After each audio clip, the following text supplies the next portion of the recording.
Love फैलाइए, बस love फैलाइए, hater खत्म करिए। बात है कि लव भी होगा और जिहाद भी होगा। हाँ, मोहब्बत की जिहाद अगर करना है तो मोहब्बत फैलाने का जिहाद हम कर सकते हैं। कितना गर्मी पैदा करेंगे, कितना जहर फैलाएंगे, बस करिए ना, दिलों को जोड़ने का काम करिए मोदी जी। हैदराबाद की एक मशहूर कहावत है कि गरीब की जोरू सबकी भाभी। किसी बीजेपी के लीडर को अगर आप रात में उठा देंगे और बोलेंगे पहला नाम बोलो, बोलेगा ओवैसी, दूसरा नाम बोलो, बोलेंगे गद्दार, तीसरा नाम बोलो टेररिज्म, चौथा नाम बोलो पाकिस्तान। हाँ, लगातार विरोध हो रहा है सुनिए, लव जिहाद को लेकर आपका क्या ओपिनियन है? क्या वाकई में एक मिनट, देखिए ये कॉन्स्टिट्यूशन में आर्टिकल 14 और 21 का ग्रॉस वायलेशन होगा। इनको संविधान पढ़ना चाहिए। आप इतना ज्यादा हेट्रेड में आगे बढ़ जाते हैं, जरा संविधान पढ़ लीजिए। आर्टिकल 21 क्या है पढ़ लीजिए। स्पेशल मैरिज एक्ट का खत्म कर देंगे आप, उसको खत्म कर दिया आप। ये बातें करना, इस तरह से सिर्फ हेट्रेड पैदा करना, ये नहीं चलेगा। कोरोना की मारामारी की वजह से भारत में करोड़ों लोगों की नौकरियां जा चुकी हैं। उनको नौकरियां दीजिए। आप नौकरियां नहीं दे सकते। जीडीपी 0 हो चुका है, आप उसके ताल्लुक से कुछ नहीं करते। तो देश के नौजवान जो बेरोजगारी का शिकार हो चुके हैं, जो गरीबी उनका मुकद्दर बन चुका है, उनकी तवज्जो हटाने के लिए ये सब ड्रामेबाजी बीजेपी कर रही है। सर लव जिहाद का बड़ा चल रहा है और कई स्टेट उसको कानून में तब्दील करने की बात कर रहे हैं। और इसके साथ ही यूपी में काऊ कैबिनेट बनाने, एमपी में काऊ कैबिनेट बनाने की बात कही जा रही है। सिटिंग भी है सर। देखिए, आप जो बनाते बना लीजिए। बीजेपी से हमारा एक ही सवाल है कि आपने जो अनकॉन्स्टिट्यूशनल लॉकडाउन किया, अनटाइमली किया, जिससे भारत करोड़ों गरीबों की नौकरियां जा चुकी हैं। नौकरियां कब देंगे? नौकरियां बताइए, आप किसको नौकरियां देने वाले हैं? अब तक कितनी नौकरियां आपने दी हैं? जो बेरोजगार हो चुके हैं 8-9 करोड़ लोग, आप बताइए इनका रोजगार क्या होगा? आप ही की मीडिया फ्रेटर्निटी में लोगों का ले ऑफ हो रहा है। उनको क्या करने वाले हैं? देंगे क्या? उनको भी कैबिनेट में जगह देंगे? उस कैबिनेट में बिठाएंगे लाके उन लोगों को? ये देश के सामने अहम सवाल है जिसका इनके पास कोई जवाब नहीं है। सर, हमारे फोर्सेस ने लव जिहाद को लेके जो कानून बनाने की हम तो ये कह रहे हैं, खाली लव को फैलाइए, लव फैलाइए, बस लव फैलाइए, हेटर खत्म करिए। कितना हेटरेट करेंगे? अरे ये अजीब बात है कि लव भी होगा और जिहाद भी होगा। ये कैसा होगा भैया? हाँ, मोहब्बत की जिहाद अगर करना है तो मोहब्बत फैलाने का जिहाद हम कर सकते हैं। मोहब्बत फैलाइए, लव फैलाइए। कितना गर्मी पैदा करेंगे, कितना जहर फैलाएंगे, बस करिए ना, दिलों को जोड़ने का काम करिए मोदी जी। आपके दोस्त गिरिराज सिंह नहीं, हमारे दो आपके दोस्त हैं वो। सर, यूपी के लॉ कमीशन चेयरमैन भी ये कहते हैं कि मुसलमानों को टारगेट करने के लिए ना, किसी कम्युनिटी को टारगेट करने के लिए ना लव जिहाद लेके आ रहे हैं। उनका ड्राफ्ट अभी तैयार किया। मेरे भाई, उनको कॉन्स्टिट्यूशन आर्टिकल 21, उनको सुप्रीम कोर्ट का जजमेंट पढ़ना चाहिए कि choice is now fundamental right in the constitution. Special marriage act का खत्म करेंगे क्या? बताइए, बोल दीजिए ना।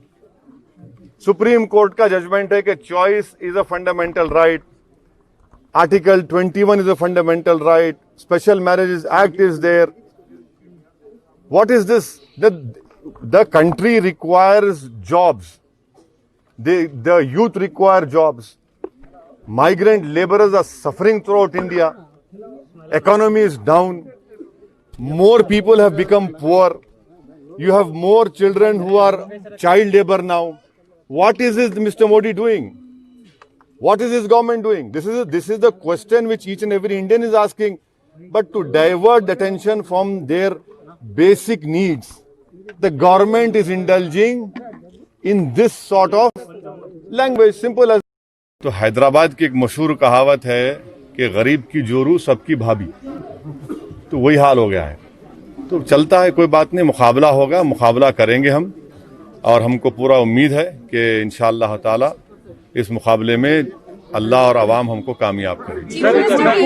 केसीआर ने एंटी बीजेपी फ्रंट बनाने का अनाउंसमेंट किया था कुछ दिन पहले, तो क्या आप उस एंटी बीजेपी फ्रंट के साथ जाएंगे, केसीआर के साथ जाएंगे, क्योंकि उन्होंने कई और तमाम पार्टियों को भी अब बुलाया? नहीं मालूम, बी टीम को लेंगे, नहीं मालूम। पूरी ताकत के साथ यहाँ पर इस बार नहीं, आप इनको बोलिए क्या बीजेपी के नेशनल लीडर्स भी आ रहे हैं सर, पहली बार जीएचएमसी में ऑलरेडी उनके नेशनल आज जावड़ेकर साहब भी आ रहे हैं और सर। उसमें सर ये कहा जा रहा है कि ये लड़ाई जो है वो देश प्रेमियों और देशद्रोहियों के खिलाफ है। उनका ये पोल एजेंडा है, वो इसी बात पर चुनाव लड़ने वाले हैं। खुद स्टेट प्रेसिडेंट ये कह रहे हैं कि ये लड़ाई देश प्रेमी और देशद्रोही के बीच की लड़ाई है। ऐसा है ना कि किसी बीजेपी के लीडर को अगर आप रात में उठा देंगे और बोलेंगे पहला नाम बोलो, बोलेगा ओवैसी, दूसरा नाम बोलो, बोलेगे गद्दार, तीसरा नाम बोलो टेररिज्म, चौथा नाम बोलो पाकिस्तान, तो वो क्या कर सकते हैं? लोगों को आदत से मजबूर है। बीजेपी को ये बताना चाहिए कि 2019 के बाद से उन्होंने तेलंगाना को और खास तौर से हैदराबाद की आवाम को उन्होंने क्या फाइनेंशियल हेल्प की। इतना बड़ा सैलाब आया हैदराबाद में, बहुत से मुकामात पानी में डूब चुके थे, आपने टीवी पर दिखाया। भाई आपने हैदराबाद को, जीएचएमसी को मोदी सरकार ने क्या फाइनेंशियल हेल्प की? अगर आप हेल्प कर देते तो यकीनन बोल सकते आपने कुछ हेल्प नहीं की। तो जाहिर है हेल्प नहीं करने की बुनियाद पर, कोई मदद नहीं देने की बुनियाद पर अब इसको एक कम्युनल रंग देने की कोशिश कर रहे हैं। यहां पर कुछ होने वाला नहीं है, अवाम जानती है, जनता जानती है। यकीनन कोई भी आके इलेक्शन लड़ सकता है, कैंपेन कर सकता है, तो इससे हमको कोई मतलब नहीं। सर कल आपने ट्वीट किया था यूएपीए पे, और आप जो सवाल उठा रहे हैं क्या? सर एमएचए भी उसी का सब क्वेश्चन है। एमएचए मतलब रेडिकलाइजेशन पे जो क्या है, आप फिर उस पे क्या कहना है? सुनिए, यूएपीए के लिए मैं 2008 या 9 में जब चिदम्बरम साहब होम मिनिस्टर थे, जब उसका अमेंडमेंट लाया गया, मैंने पार्लियामेंट में उसका अपोज किया था। 2019 में प्रेसिडेंट होम मिनिस्टर जनाब अमित शाह उसका अमेंडमेंट लाए, मैंने उस वक्त भी अपोज किया। तो यूएपीए एक ड्रैकोनियन कानून है और इसकी जिम्मेदारी कांग्रेस और बीजेपी पर आयद होती है। दुनिया में कोई भी ऐसा देश नहीं है जहां पर कोई कानून में 120 दिन का डिटेंशन होता है। चाहे यूएस का पेट्रियट एक्ट ले लीजिए, या यूके ले लीजिए, या रशिया ले लीजिए, 120 दिन का। और वो जो अमेंडमेंट्स कांग्रेस ने किए और बीजेपी ने किए, मेरी राय में वो अनकॉन्स्टिट्यूशनल हैं, वो राइट टू इक्वालिटी के प्रिंसिपल्स के खिलाफ हैं। इसीलिए हमने कहा कि मैं शुरू से यूएपीए का खिलाफ रहा हूं, और उसकी मुखालिफत की वजह यह है कि ये कानून को हमेशा, चाहे कांग्रेस हो या बीजेपी हो, माइनॉरिटीज, दलित्स, ट्राइबल्स और जो किसी सरकार के खिलाफ होता है, उनके खिलाफ इस्तेमाल होता है।